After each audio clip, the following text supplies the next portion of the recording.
Biscotti Cric, bontà quotidiani. Oggi vi consiglia sfoglie dorate con olio extravergine di oliva e i crackers salati in superficie.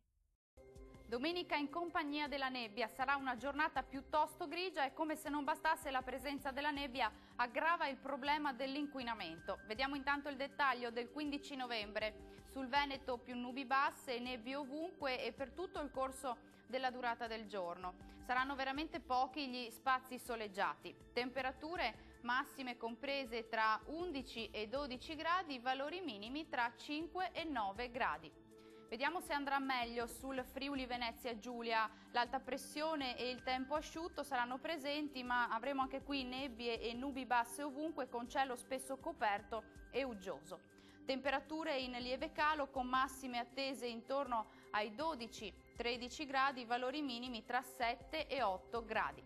Spostiamoci a vedere sul Trentino Alto Adige, non cambia molto perché anche qui avremo nubi basse e cieli diffusamente coperti un po' ovunque ma senza piogge. Diamo uno sguardo alle temperature, un lieve calo termico con massime sui 15-18 gradi, valori minimi intorno ai 5-6 gradi.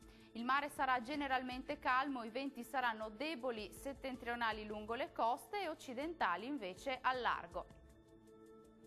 Dal meteo anche per oggi è tutto, grazie per l'attenzione, arrivederci al prossimo aggiornamento.